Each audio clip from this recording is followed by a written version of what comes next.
7 years, 3 albums, 2 EPs, tours of the US, Europe, Australia and New Zealand, critical acclaim and the odd bit of disdain, and then they said bye.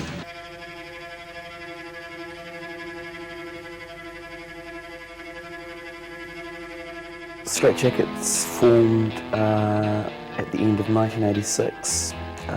John, the drummer, and I had been in a band previously called the Double Happies, and that band ended when the other member of it died, and sort of the whole circumstances surrounding that made John and I pretty determined to carry on really and keep playing music.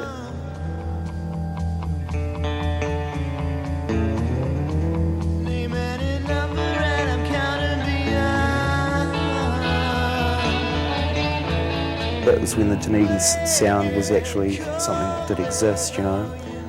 A lot of the bands are sort of had that sort of jangly quality to their music, and you know, I think initially our band had that, and especially with Andrew in there, who was sort of a fan of that kind of music.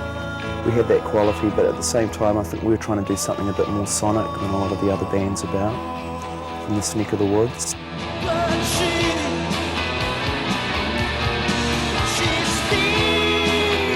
She Speeds was sort of our long-haired lover from Liverpool, and that it was the albatross that hung around our neck for the entirety of our existence.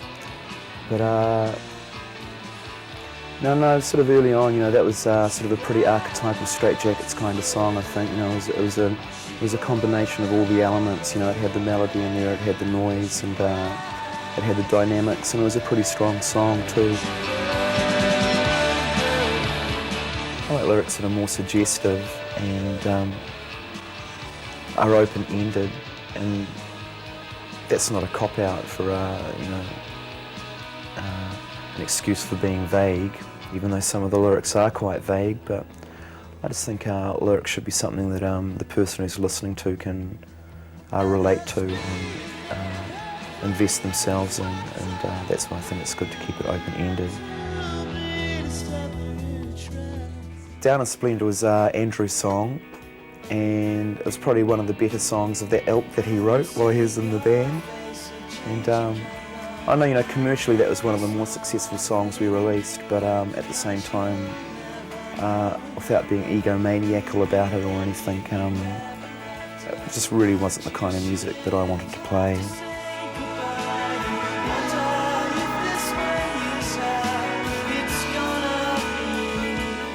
Mike was just more of a driving guitarist than Andrew, really, and just pumped it a bit more. Andrew was into the sort of Birds kind of 60s Rickenbacker jangle kind of thing, and ironically Mark played a Rickenbacker and Andrew didn't, but Mark didn't play it in sort of such a traditional kind of way.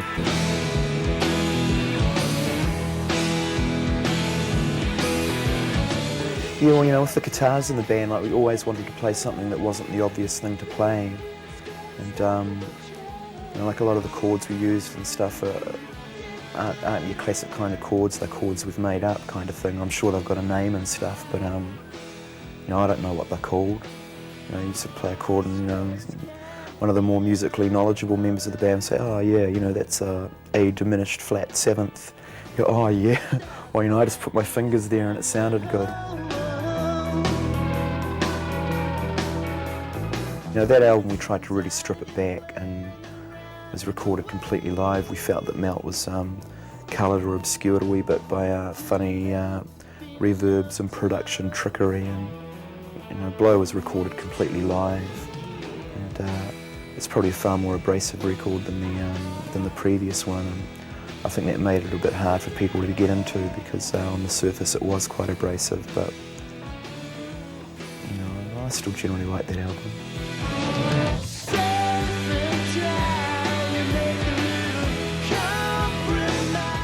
I like rap music. I think rap music is a lot more exciting than rock music in quite a lot of ways, even though it's been distilled and perverted and watered down since it first came to light. But yeah, so Done was our attempt to put in a stodgy rap beat, because it did come out quite stodgy, because we're stodgy white boys, or stodgy half-caste boys. there's just nothing more exciting than standing in front of a great band with this incredible noise blasting your head off. You know, it's just being immersed in that. It's escape and it's excitement and it's expression. And when you're doing it,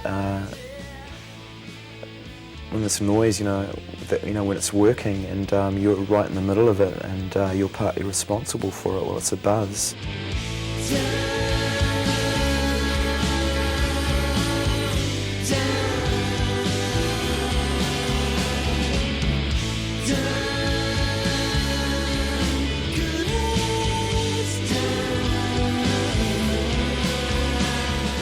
Well, there wasn't any great sordid story or any dramatic affairs that really led to the band splitting up. It was just time. The band had been together for 7 years.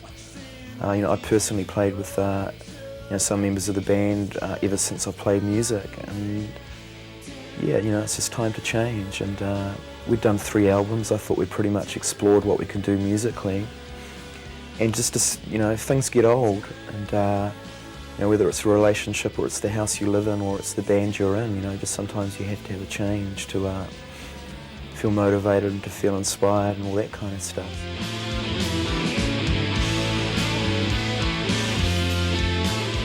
That was one thing about the Straightjackets. I felt like we were always really, really self-conscious about not selling out or being dictated to by the business side of it. And I think one thing I think, which I am quite proud about with that band is that we did do it on our own terms, and we were making records that New Zealand music industry people and that commercial radio dictated shouldn't be made if you want to have any form of success, And the fact that we did manage to enjoy some kind of success and recognition on our own terms was a really cool thing.